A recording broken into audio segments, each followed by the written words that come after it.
En tant qu'intellectuel, j'ai dit, c'est un débat, pas seulement notre vente, mais c'est pour suivi de la communauté qui est là. Vous voulez faire une exploitation jusqu'à 5 mètres, il n'y a pas de balise, il n'y a rien, et la communauté va chercher l'eau à moins de 2 mètres et passer sur la bord que vous exploitez.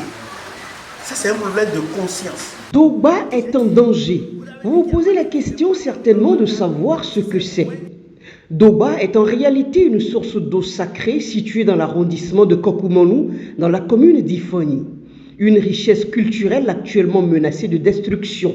En effet, depuis quelques mois, la source Dogba subit une destruction progressive et certaine par une entreprise qui exploite le domaine pour y mener ses activités d'extraction de sable.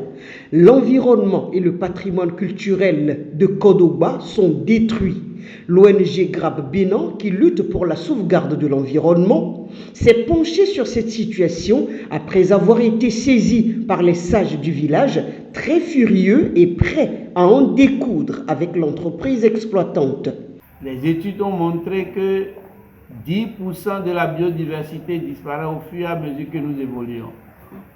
Qu'est-ce qui nous resterait quand on aurait tout perdu? Qu'est-ce que ça nous apporte quand on dit qu'il y a catastrophe, un fils de Dogba est mort dans le trou d'exploitation de carrière? Qu'est-ce qui nous reste quand on dit que la source d'eau n'est plus là et que la mare qui est là n'est plus accessible? Qu'est-ce qui nous reste si nous avons la vérité et nous mentons à nos parents parce que nous sommes des cadres? Cet atelier d'information et d'échange initié par l'ONG Grab Bénin, du président Apollinaire Oussoulio et qui a réuni journalistes et acteurs de la société civile, vise à informer sur la situation exacte de Dogba. Ce creuset, ces échanges avec les propositions qui sont faites, nous allons continuer le lobbying et le plaidoyer afin que la communauté puisse avoir de soulagement surtout par rapport à ce qui est catastrophe, qui est en vue, pour que nous ne soyons pas dans le regret, parce que plus tard, ça serait trop tard. Des différentes communications, il ressort que le danger que courent les populations de la localité de Kodogba et au-delà est grand et mérite l'intérêt de tous. L'entreprise d'extraction de sable et d'exploitation de carrières s'est installée en ne remplissant pas les règles en la matière qui consistent à faire d'abord l'étude d'impact environnemental. Et pourtant, cette entreprise a bel et bien été autorisée à exercer. Où se situe l'irresponsabilité? En outre, ayant reçu l'autorisation d'exploiter un demi-hectare, l'entreprise a largement dépassé les limites. Notre cher exploitant, il a quand même agi en méconnaissance des règles élémentaires qui ont été prévues par la législation béninoise dans la matière. Ce que nous autres, nous sommes en train de quereller, c'est qu'il est bien vrai que l'arrêté a été pris de façon régulière, mais il y a quand même des détails qui n'ont pas été respectés. Et c'est ce que nous déplorons justement à ce niveau. Peut-être que l'autorité elle-même n'a pas été suffisamment informée par ses collaborateurs directs des mesures de précaution qu'il faille respecter avant de prendre, n'est-ce pas, ce acte-là. Donc, en question, c'est là où les gens se vont, n'est-ce pas, prendre leur bain. Le bain, c'est pour faire la lessive, la vaisselle. Enfin, c'est tout ce que la population a de plus cher. Et ils nous l'ont dit. Ils ont dit que nous autres, on n'a pas de pompe, on n'a pas, que vais-je dire, on n'a pas de forage, on n'a rien de tout cela. C'est notre seule source d'eau. C'est là où nous autres, nous allons pour pouvoir nous approvisionner en eau, voilà, et tout ce qui va avec. Mais comment est-ce qu'un individu, un citoyen lambda peut se lever du jour au lendemain sous prétexte que, voilà, parce que moi je suis homme d'affaires, parce que ce sont mes activités, et aller porter atteinte aux droits les plus élémentaires de cette population. À qui la faute? Moi j'ai fait une étude, j'ai fait une analyse, j'ai compris que le droit de l'environnement étant une matière nouvelle, les gens ne sont pas imprégnés des dispositions légales qui régissent peut-être l'exercice des activités dans ce domaine. Vous voyez? Donc, le promoteur qui devrait produire l'étude d'impact environnemental ne savait pas qu'il devrait le faire.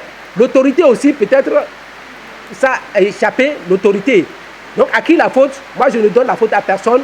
Je mets tout le monde dos à dos et je dis que la raison d'être de cet atelier, c'est de sensibiliser chacun sur les dispositions légales applicables en matière de protection de l'environnement et pour ce qui concerne l'étude d'impact environnemental, pour dire que désormais, on ne peut pas vouloir installer une entreprise d'envergure dans une localité, fût-elle une entreprise d'extraction artisanale de sable, sans avoir réalisé l'étude d'impact environnemental. À Kodoba, les populations riveraines sont désespérées. Elles n'ont plus la possibilité de jouir pleinement des bienfaits de la source sacrée, une source mystérieuse qui guérit nombre de maladies, qui leur permet également de satisfaire leurs besoins. Les participants à cet atelier en sont sortis bien informés. Ce que nous avons entendu ici, ce que nous avons appris ici, est à la limite révoltant. Cela dénote d'une certaine méchanceté d'un groupuscule de personnes attachées au capitalisme et qui décident de se foutre, n'est-ce pas, du bien-être social commun. Et il faut quand même féliciter l'ONG GRAD Bénin pour cet engagement. Cette ONG qui a décidé de donner l'alerte. Pour ce qui nous concerne, au niveau de la presse, nous ferons notre rôle, nous jouerons notre partition pour amener tous les éléments de la chaîne de décision à savoir la gravité de ce qui se passe sur le terrain. Ils sont en train de détruire ce qu'on appelle Doba même, l'histoire de la communauté. Ils sont en train de détruire l'écosystème, c'est-à-dire l'enjeu social qui est là, c'est que la communauté ne trouve plus où s'approvisionner en eau, la communauté ne trouve plus où aller faire la lessive parce qu'ils n'ont pas d'eau, ni eau potable, ni forage. Même cette eau de surface qui est déjà menacée, ça veut dire nous sommes en train de demander à la communauté de Kodoba de quitter le village et d'aller se réfugier ailleurs. C'est ça qui fait le problème. Mais nous nous interpellons également sur ce que l'État fait. Quelqu'un qui a eu une autorisation, peut-être des gens sont restés au bureau pour dériver le papier. C'est vrai, on peut le faire parce que nous avons besoin peut-être quand on parle de développement local, on a besoin de ressources. Mais lorsque nous faisons ça et après les gens nous interpellent, il faut quand même faire appel aussi à sa conscience. Qu'est-ce qui se passe réellement? Et à la sortie de cet atelier, en tant que professeur des médias, je dis que l'engagement pour moi désormais, c'est de rentrer dans le combat à ma manière pour accompagner ce combat que mènent déjà les responsables du GRAD Bénin. Et j'invite également tous les professionnels des médias, que ce soit ceux qui sont invités à cet atelier ou ceux qui seront informés de cette initiative, de se mettre dans le combat. Parce que quand ça se passe ailleurs, on pense que ça ne concerne que ceux-là. Mais c'est quand on se tait, quand ça arrive, que ça va arriver chez nous. Donc je pense qu'on ne va pas attendre que ça arrive chez nous avant de commencer par crier.